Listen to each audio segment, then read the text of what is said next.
Hello, everybody. Welcome to our very first Imizizi conversation in 2023. And I hope you've all had a wonderful festive season and you are ready to start 2023 with a bang. My name is Yoli and I am a director at Imizizi. To those who are joining us for the very first time, Imizizi is a people management, advisory, and consulting company. And we aim to provide people value creation to our clients. And we use the Imizizi conversation platform for us to learn and grow and to talk about everything people related. So please join us, relax, grab a cup of coffee, and we're gonna have fun together. And I'm not alone. Every single year, what we do is that we as directors, we don't have external guests for the very first conversation in Jan, and which is why I'm joined by the lovely mponeng. If you can introduce yourself, please, to everyone. Hello, everybody. I am mponeng, also director at Imizizi, and I am with you today. Happy, very excited. So welcome, echoing the words, welcome to the year. We're just hoping for a very prosperous, new, adventurous year this year. Amen to that, definitely. So our topic for today is hope is not a strategy. Hope is not a strategy, which is actually a quote by James Cameron. And it's done the rounds for a very long time. But for me, I first heard this quote when we were with our business coach, which was last year, but it resonated a lot with me. So if you can just start off, what are your thoughts? This topic is very broad. I actually did think, I was like, sure, hope is not a strategy, is very broad. Yeah. But I mean, I love the quote. I think I even posted it on LinkedIn once. Yeah. But I think for me, it was resonating with the core that, hope is not a plan. It's not a course of action. And because it is not a plan and it's not a course of action, which a strategy would be, you can't achieve it because there's no direction of where you're going.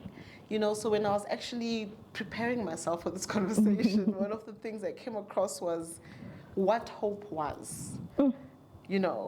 In the midst of strategy, let's say, and they were talking about how hope is the ability to remain positive in the midst of calamity and things going wrong, not without action. So it's action with the hope that the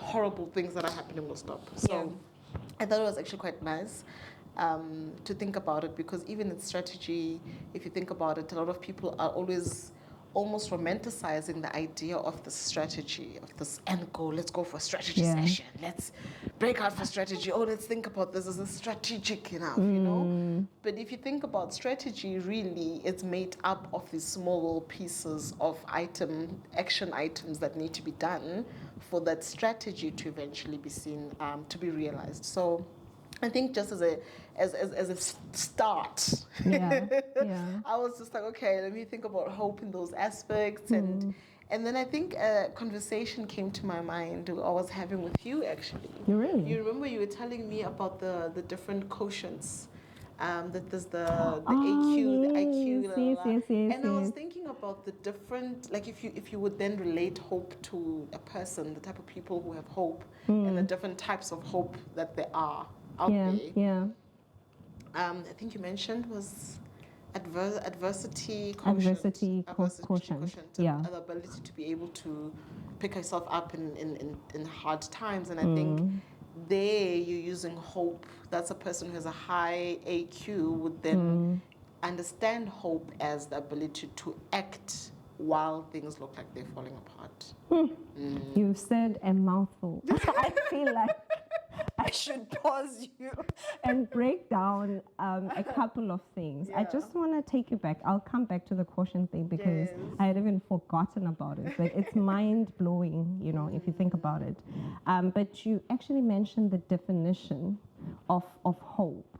And I just want us to bring everybody along, just I came across two definitions of hope and strategy, and I'm just going to read them out. One says in its simple form, I liked it because it was simple. It says, hope is a feeling of expectation and desire for something to happen. Yes. So you just desire, Yes. for something to happen. Whereas strategy is a plan of action designed to achieve an overall goal, right? Which is words that you have used. So hope, in its simple form, and it's not a bad thing. I think also that's something that we need to state. Yes. It's not that strategy trumps hope. It's almost Agreed. like you need both. Yes. Hope on the one How hand, they work together. Yeah. So hope on the one end is that desire that you have, that I wish I could pass matric. Which I relates wish to the vision, which- strategy, exactly. goal. Exactly. Yes. I wish Yeah. I could be an accountant one day. I wish I could run my own business. So people hope to achieve a lot of things. Yes. Whereas strategy, on the other hand, is an actionable plan, which is words that you used that over and above just hoping and let it end there, but what's your plan of action to make sure that you achieve the things that you want to hope for? And now coming back to the cautions that you mentioned. So I think a lot of people are familiar with EQ, emotional quotient, IQ, and I mean EQ. It was the first time I hear of EQ, AQ, which is the adversity, AQ, adversity quotient, Yeah. and I think I've heard of social quotient, Yes. which is the SQ. But a lot of people don't actually realize that a person with a high adversity quotient, most of the time, or more often than not, are the people who make it in life. Yeah. Because if you hear people who've started businesses, they had a lot, that they needed to, or a lot of hurdles that they needed to overcome in order to find that business and for it to grow. And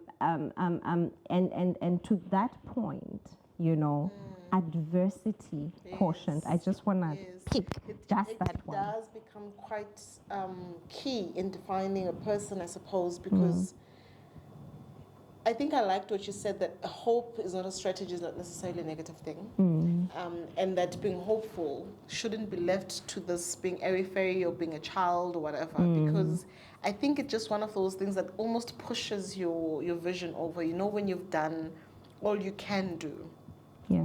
And then you're just like, okay, now I just hope that, the next phase goes smoothly. But it's not like you're hoping without an action. Yeah. Yeah. To your point, it's that desire to get my matric certificate. Over and above the desire, then as a person who has a high AQ, what do? I study if I've got issues. Oh, actually, I have such a beautiful example. Yeah. I was with a friend of mine yesterday, and she was telling me that her daughter finished matric and she passed her. Wow. Yay, we celebrate with all the matriculants who passed, by the way. Yes, well done. Yes. Yeah. So she was saying that she had moved schools. She was moving schools. So she had moved her from primary school and she was moving her to a high school. And initially she struggled because she was like, it took me so long to make friends, to get my rhythm. I had already knew my studies, I knew my teachers, I knew, I'd gotten, now I'm starting from scratch. And it's a lot. Yeah. And on top of that, there's a lot of work that I need to do. I don't know my friends, I don't know anybody. It's a lot. Oh my gosh, you know how a lot girls to are, adapt to. drama. But what she was saying, she's like, she then sat there and was like, okay. And then she had moved up, she had worked herself up in the class academically, right, in her previous school. Yeah. So now she's like, I'm back at the very bottom. Do you know what I mean? And in her mind, that's what she's thinking. Right. But instead of sitting and dwelling in that, I'm new, according to the results, I'm not the brightest spark in the class. So there was a lot for her to go through. What she decided to do was like, okay, I'm going to befriend all the smart girls. Wow. That's a strategy. That's a Smart strategy. Because she was just like, me, I need to I love pass, it. right? Yeah. And I need to get on with the program, but I need to be affiliated with the things that I had already worked for in my previous, where I was previously. Yeah. So what's the best thing to do here? Find the ones who are smart, who are doing what they need to do, but are still, chilled and cooled. Make friends with them. She passed with distinctions. Wow. That's How an amazing. amazing story. How amazing And I is hope that? it brings hope to many other matriculants who might be watching, or parents who might be watching. It's something to motivate. And contrary to that, in actual fact, because results just came out last week, right? So I was talking to another parent. Unfortunately, it was the opposite of your example. This child, she says, actually, she asked me to speak to the child.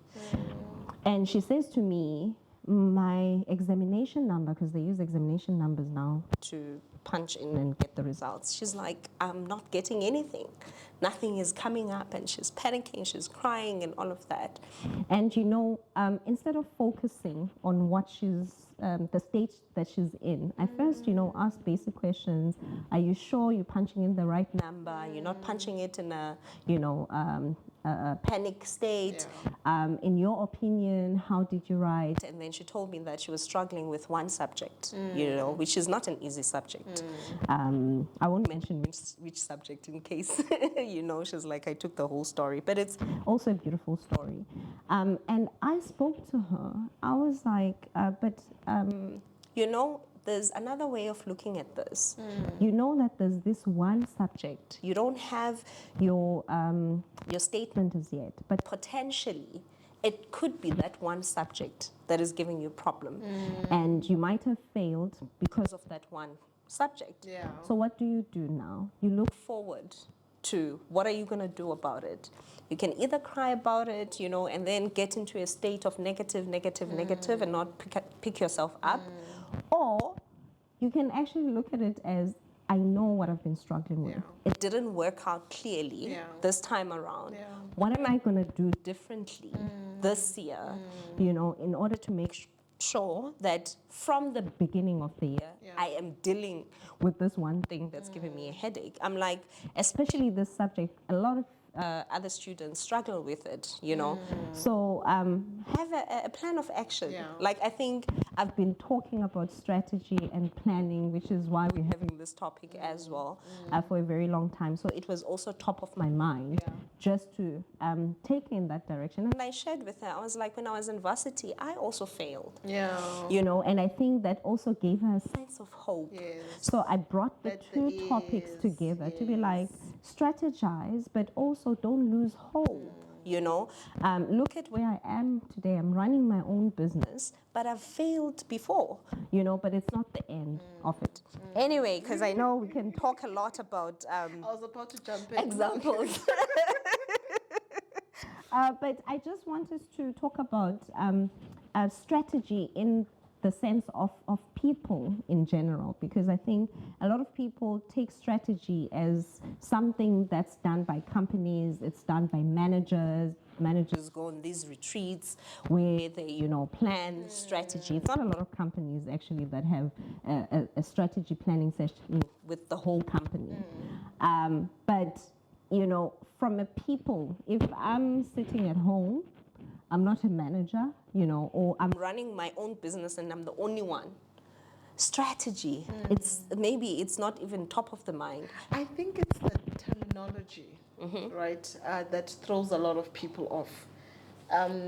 Because we can say the same thing in different ways. That's true. And I suppose, if you're going to bring it to people will have goals, they'll have New Year's resolutions. Yep. Yeah. But that's like, maybe so you've got like a 5-year strategy to be the next Oprah. Yeah. But you've set a date, you've set a vision, you've set a true north, because that's really what a strategy is that I need to have a place where I'm ending up, right? Yeah. Because if you see it as navigation. Yeah. navigation is Waze. Well, Waze has taken over from Google Maps. I know, a lot. I mean, and I was telling my son actually why, but anyways, I'm going to say it myself. So Yeah. if you look at it as a navigation point, right, you're going to say, I need to go to Cape Town. Yeah. That's my end point, right? The strategy then becomes the how do I get there? Yes. You know, and those are the bits, the small bits, the building blocks, the action items, the small little milestones that need to go in between for you to then get there. So within a navigation system, for instance, you know, it will tell you go straight for 100 meters, but you need to have building blocks and a way to get to and where milestones. you're going. And milestones. Yeah. So with humans, we have those visions and personal aspirations and whatever. Small companies will probably just have what they think is just an objective, which is just surviving. Yeah. But how are you surviving, you know? And that starts becoming then the discussion to say, are you thinking about how you're getting there? Because then it becomes hope. If you're just going to say, good, I'm going to be a $10 million business in 5 years, but you're not considering how you will realistically get there. You're hoping. Then you're hoping, but you're hoping with no action. Then that's when people start seeing it as a negative thing, because it's like, you know, it's a broken clutch you're hanging on to. That thing will definitely break. You know, like you're gonna walk for a little bit and then it will break because it's broken. Yeah. So you need to fix it. Yeah. And I suppose for me, it's then, as people management, I suppose as a company, it starts becoming important to differentiate the audience. And so that you're still getting the same information, but it doesn't really matter what the word is. Yeah. And I suppose the hope and the strategy then kind of interact in that way. So personally, for personal people, write your things down. Yeah. You know? Yeah. And don't take on too much. I recently spoke to someone. I never know if I'm speaking to her. I'm always speaking to you, so I don't know if it was you. I'll tell you. You can tell the story. I'll tell you if it was me or not. But they were saying that they've realized that New Year's resolutions are actually the reason why they're always anxious. Because half the time they never finish them. I was in that conversation, but I was not the only one. I think we were sitting with the management team. Yes. That every year, everyone there's almost this thing that I must have a New Year's resolution. But then by month 3, you've stopped whatever it is that you're going to do, whether it was eating right or exercising every day or being nice or being kind, whatever. You've stopped in month 3. Yeah. But that continuous thing reiterates in your mind that you're going to fail, not fail, but you don't finish your plans. Yeah. It's a continuous reminder every year that you're gonna start and you never finish, but then you don't realize how that relates to everything else that you do. Yeah. So strategically,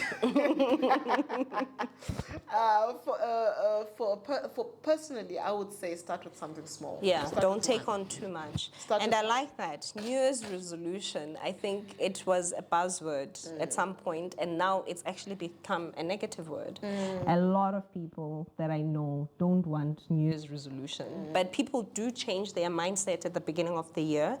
But I think also, I mean, the most common one is New Year's resolutions to lose weight. You know? 80% of women, New Year's. A lot of women, you know, like, I want to lose weight. And then come November, December, that same year, you probably gained more. I'm going to say, then it's going to be like, someone's going to get the body I'm giving it. We're not fighting with you and your body. You know? You just made a plan you are now not committing to. Yeah. You know? Yeah. And I think the key takeaway is that instead of just hoping, other people actually do put a strategy together, you know, and actually commit to it and find and do those actionable items that they committed to, and you see the results. Yes. Because I know a lot of people as well who've lost weight because they committed, whether it was a New Year's resolution or it was just an action plan that this year. It's a decision. It's a decision that you need It's to a decision at the end of the day, but I think it's a decision coupled with hope, because hope helps us to keep insane, to keep that inspiration. Inspiration, exactly. Now, I just want to come to strategy in the context of organizations, you know, and I think a lot of our followers are also people who are running their own teams or who are running their own businesses as well. You know, what tips can you give them in terms of when they are completing their strategy? I mean, as Imizizi, we've just gone through our own a strategy session. That's how we started the year. And I think a lot of people, the feedback from a lot of people who had not gone through this process was that this is actually a very nice process to actually see the true north, you know, the vision. Where are we? And actually those actionable items that we're going to be focusing on for the next year, for the next 3 years, for the next 5 years, you know. And I think a lot of people, again, might think of it as it's not for everyone, you know, or the person who's running their small business and their one-man show, you know, how can they start out? What, just those nuggets, you know, in terms of vision, mission, etc. How can they go about it? So there's different strategy models, and I just want to put it out there that depending on the size of the business, because not all startups are the same, and I think it's important to not know if business is the same. So it's important to have that assessment, knowing your business and which strategy model will then fit. But that being said, obviously it's very important to know who you are as a business. I mean, you and I know we are like the Simon Sinek fan of why. Why do you exist? So if you could go find that video, it literally just, you need to start thinking about your organization as its own individual, almost, right? And be like, what is the purpose of the existence? And that purpose can never change, because that then becomes your true north. You know, why did I start this? Why did I start this business? Did I want to help? Did I want to make money? Do I want to disrupt?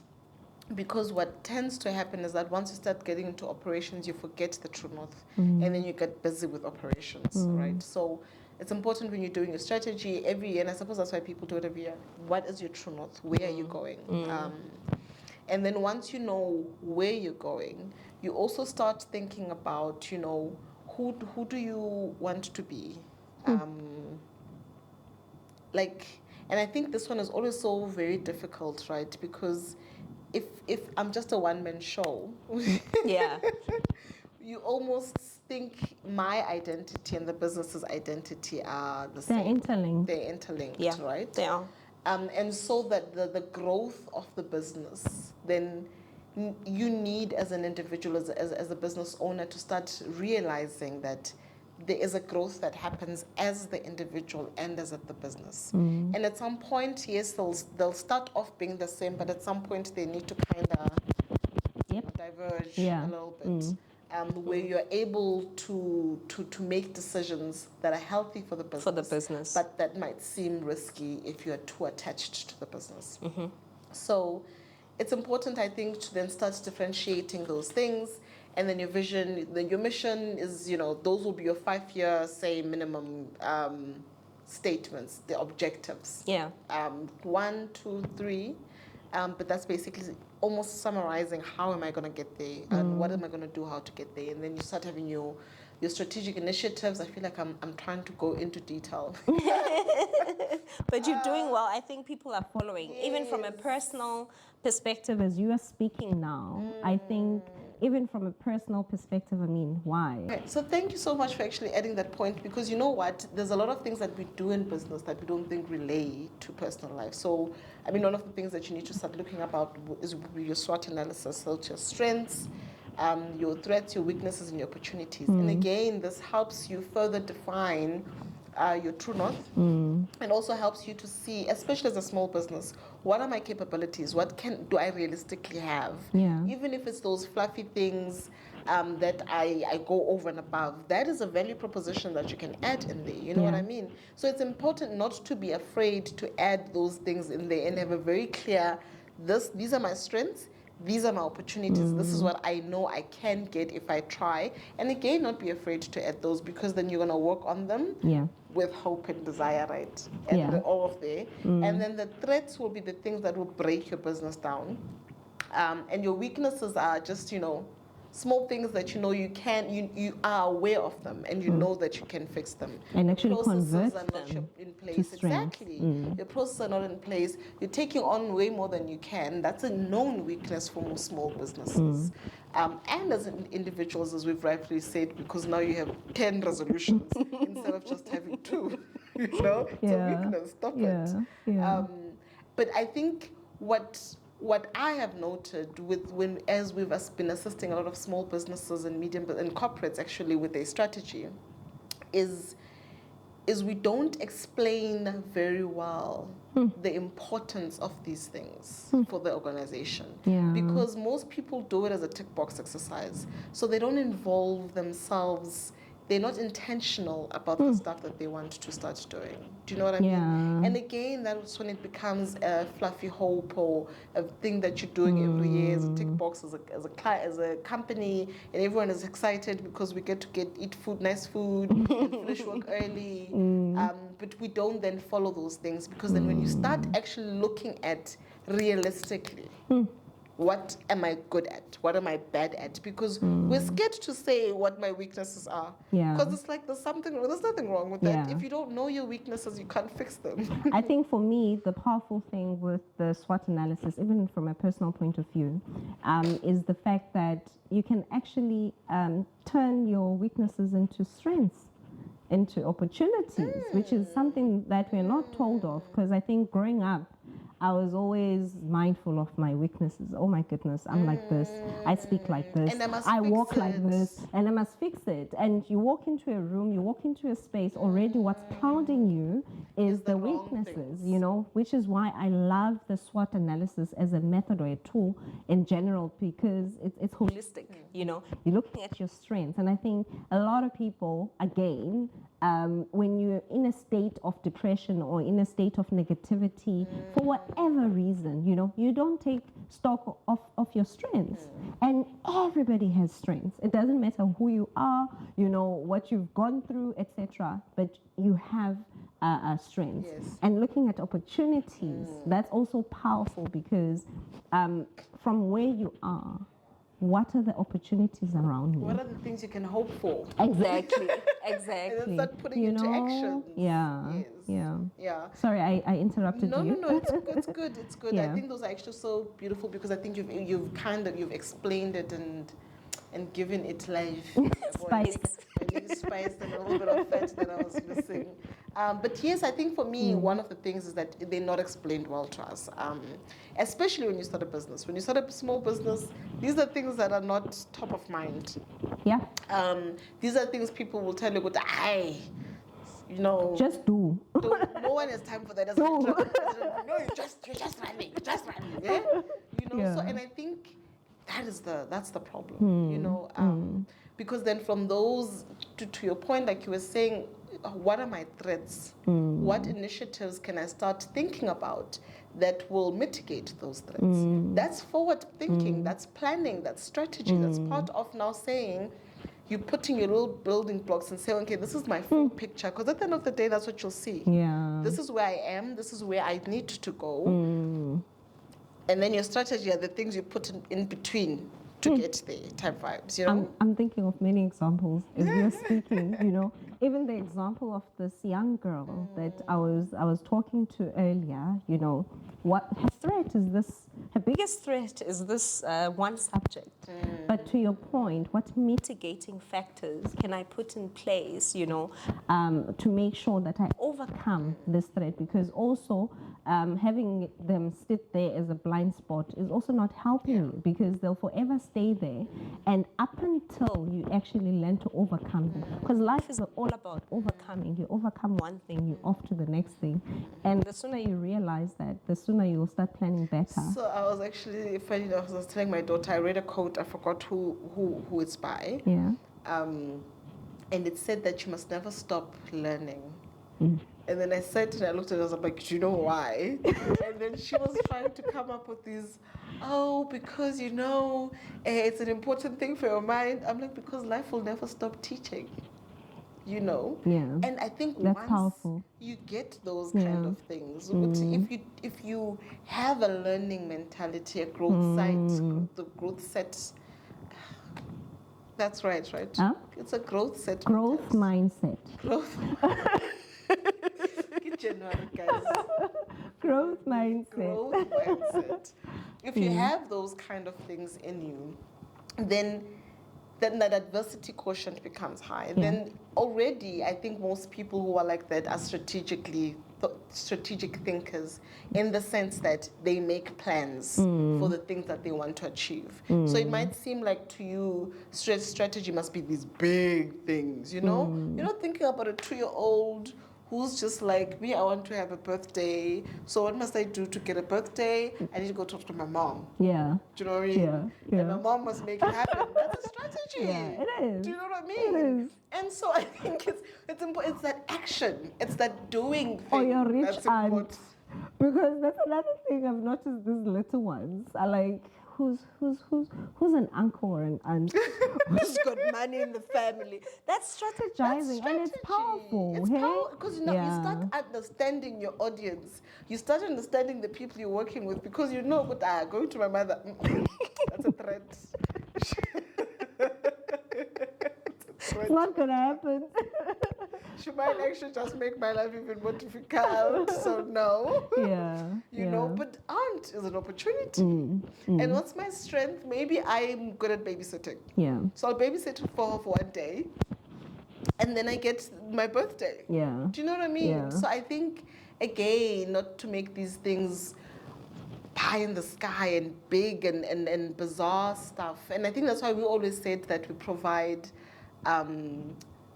result-orientated, implementable strategies. Yeah. Because it must be something that when the client is done, they can look at it and be like, okay, these are my action items, Yeah. and these I can do with or without us. Do you know what I mean? Yeah. That's powerful. Yeah. Thank you so much for diving into strategy. I think everyone after this, whether on a personal basis or you're a small business, everybody can plan better and do their strategy better, or go back and, check. Mponeng spoke about my why, she spoke about the SWOT analysis, and go through that. You'll be amazed at, the actionable items that you will come out with after having looked at everything. Because I think coming out of the analysis of everything that you've done, and then those actionable items, which is those initiatives, strategic initiatives that you spoke about, which are supposed to be limited to only a few so that you can achieve them. Yes, okay. Please. Now I just want to speak about hope for a moment, because I think also it's such an important element, of this topic and life in general, because when I first heard of the quote, I thought maybe it might have or give negative, vibes to hoping. But now I've come to realize that there's nothing wrong with hoping. And I think also, from a religious point of view, because I'm a Christian, there's a verse in the Bible that says that faith is the substance of things you hope for and the evidence of things that you don't see, and I've always thought that, I must have faith instead of hope. But actually, that's not what that verse is saying. It's not saying that you shouldn't hope, but it's saying faith is actually the substance. And what is a substance? It's something that's tangible, that you actually see. So there's nothing wrong with hope, And I think as I was thinking about this topic and meditating about it a bit more, I then realized that in actual fact, it's that that you need on top of your strategy. Because if you just have a strategy that's not inspired, you used the word inspiration before, hope brings that inspiration to your strategic initiatives. And when I was reading an article written by Forbes magazine, they actually said that hope is a critical part of strategy. Yes. It's the inspiration that you need in strategy. Yes. And hope brings a sense of trust, from your employees, from the people that you're going to be working with, and as a leader as well, hope, if you give your people hope, they'll get to trust you even more. Yeah. And as you're speaking, I'm actually just thinking, I think it resonated in a different way, because if you're looking at then hope in that regard, in terms of strategy, it makes sense, right, that hope would be part of the inspiration, because this is something you have not achieved. This is something that still needs to come. Yeah. So obviously it was already start working on your energy of the substance, the thing that needs to be achieved. You know what I mean? The tangible thing. The tangible thing. As you were saying that, a beautiful story came to my mind. I love your story. A beautiful story came to my mind of hope and faith combined. Like, I think as you were reading about, what hope was and the thing, that story popped into my mind. It's of myself, obviously. And we were in Austria. I think I was in Austria. Yeah. And I'm terrified of heights. I don't know if anyone who knows me knows that I'm terrified of heights, right? And I have been working very hard each year to get over it. And this was one of the ways. So in Austria, then they're like, yeah, there's paragliding, right? I'm like, okay, it's high up there, scary, but I'll try it. Fine. I think it was after the guy had clipped the stuff on me. Yeah. And then he's like, okay, ma'am, you see this thing? He tells me, I don't remember how much it weighed, because the only thing I remember in my mind was that he was saying, we need to run down this cliff. Mm-hmm. If you do not run fast enough, or if you stop midway, this thing will push us way down the cliff. And on top of that, it's not going to go up, because now it doesn't have the force and the momentum that we need. Sure. So it's like, once you start running, you can't stop. Yeah. I was just like, do I want to start running? You had a choice right there. I had a choice right there, right? And I think for me, the hope and the faith, right? The hope was that I can run fast enough, because then I was just like, okay, my legs need to give me all the strength and the fastness it ever had. Because I was like, it can't come to me, this thing, right? But the faith was the fact that this guy knew what he was talking about. You're right. It might look to me like we're not going to make this stretch. Because I was like, shouldn't we be running further? Like, shouldn't we move back and run longer? For momentum. For momentum. Yeah. So I had to have faith that he knows what he's talking about. I had to have hope in myself that my legs can carry me to the edge of the cliff, because you literally jump off. And I think for me, so those kind of things is that sometimes your strategy seems like this big, unachievable, scary thing, right? And I suppose then the inspiration is, and the hope is in the tingliness, is in the imagine when that happens. Imagine when we achieve it. And I suppose then the inspiration in the little tasks is in the continuously looking at your vision, continuously being inspired by where you're going. I love that. The imagine when you get there. I think a lot of us, like you said, sometimes we forget what the vision is. As someone who said, I want to be the next Oprah, sometimes you might forget, because maybe you start with small gigs here and there, like Imizizi conversations. Gandhi, those are building blocks, that are leading you. But if you keep reminding you about that feeling, see it, feel it, be it, that is what builds faith and hope, and keeps it alive. Because I think also hope can die. Hope can die if it's not nurtured. When I was thinking about it, I was also thinking about motivational speakers. How a lot of us, if you've been in a place where there's a powerful speaker, you get motivated, you get hyped up, and you're just like, yes, I'm gonna do this. And I mean, today my life is changing. And I think last year we had a lot of powerful Imizizi conversations where the feedback from a lot of people was that I'm motivated, I'm going to do this, I'm going to do that. But if I can ask those very same people, so what did you do? How far are you? I think that's another thing. It's really, the word that came to my mind was disease. I don't know if it's right for me to say disease. But I really think it's a sickness that a lot of people have. You know, it's a mental sickness. Like, we get hyped up and everything is all hunky dory. We are ready to do this, and then the next day we've forgotten about it. So it's actually quite fascinating, because I was having a conversation today with a colleague, and I was like, I've realized that the difference between getting something that you actually are hoping for and not is in the decision every day to remind yourself, you know. Yeah. And we were actually even talking about how each day you could wake up and decide that I'm a changed person, but then you need to remind yourself of that each day. And unfortunately, because I was like, and then there's people around you gonna keep dragging you back, because they'll keep reminding you of who you were yesterday, who you were last year, and they'll keep making you feel like you can't be this new person. What do you mean? Yeah. You hurt me yesterday. Now you are thinking good. You can no. Yeah, do you know what I true. mean? So it then becomes a personal decision every day for me to decide to be like, this is where I'm going. This is what I'm doing. Yeah. I'm sticking with my hope. I'm seeing my vision, and I am moving. And it's those naysayers then that need to go away, because again, when hope becomes an airy-fairy, sad, not gonna work thing, is when people who don't believe the way you believe tell you continuously, by the way, how what you want to do is not going to happen. Because it's from their perspective. It's from their perspective.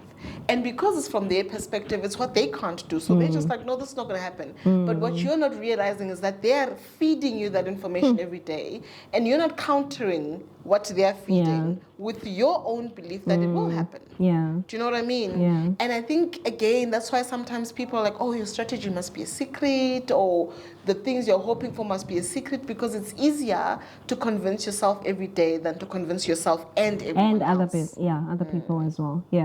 It's a decision that you make every day, you know, which is something that a lot of us take for granted. You know, we see a lot of people who have alarms that have something motivational. It's the first thing that they see on their phone. Do you get what I'm saying? Other people have vision boards, you know, as a tool or a way of reminding themselves. How would you advise other people? You know, how do you remind yourself? How do you keep the hope alive? Because we mentioned that you could attend a session, be all hyped up, and the next thing you've lost it. You know, how can people keep that hyped up and active? Yeah, so as a start, I want to say I read another quote. I saw another quote, and it was talking about how a teacher can open the door, but they cannot force you to learn. You know? Yep, it's similar to that one, that you can take a horse to the river, but you can't force it to drink. Yeah, exactly. And I think in me saying that, it's that, again, it's a decision, you know? So that decision needs to be made, firstly. Yeah. And that decision needs to be, like, you need to be intentional about it. It's not, a decision for me is not oh yeah, I'm going to go with the flow. It's okay, I'm doing this. And this is between you and you. And I think once you've decided that, I don't need to convince anyone else about this decision. Yeah. It's my decision. You know what I mean? Whether it's a person or a company, because again, if it's a company and we're like, we don't need to convince anyone else. Yeah. This is where we are going. Do you know what I mean? So that decision needs to be made. That we can't move away from. And I think once that's happened, then you create little rituals for yourself to ensure that daily you are either doing or you're remembering somehow, but there is the interaction, that link with the decision. Do you know what I mean? And I think for me that has become very critical. And again, you would need to look at yourself as a person. You'd need to look at you as a team, as an organization, what makes sense for you. How can I realistically, for me in the morning, if I can wake up in the morning and start my yoga and start my meditation, and I know that there is nothing that will disturb that, because then I start needing to be accountable to myself. That's another thing about strategy, is the accountability. Because once I've made the decision, I now need to be accountable to myself. That's true. So how do I ensure that I'm accountable to myself? You know, I know at 5 o'clock in the morning, every morning I'm at home. I know, if I give myself the 30 minutes, it will not impact anything else in my life that needs to happen, because you don't want something that will give you an excuse. Yeah, that's true. So find something that's easy, low-hanging fruit, something that's easy that you can grab onto to be able to give you that routine, that ritual that you need to do to continuously remind yourself. And then just, keeping yourself accountable by tracking yourself. Again, personal, business, how do you track yourself? The KPIs that are being done, how are those tracked per person, per department, all the way up to the organization. Reporting. So in a personal capacity, maybe every month you can sit there and be like, okay, I said I was going to lose weight. I said I was going to lose a kg in a month. That responsibility and accountability is back to you. It's on you. And then if you haven't met it, be again very real with yourself. I think that's the one thing we don't do very well as humans in general, is be real to ourselves. I can easily keep accountability to you, but not for myself. So be real with myself and be like, okay, I didn't make it here because of A, B, C, and D. How do I stop it if I want to continue? Don't blame other people.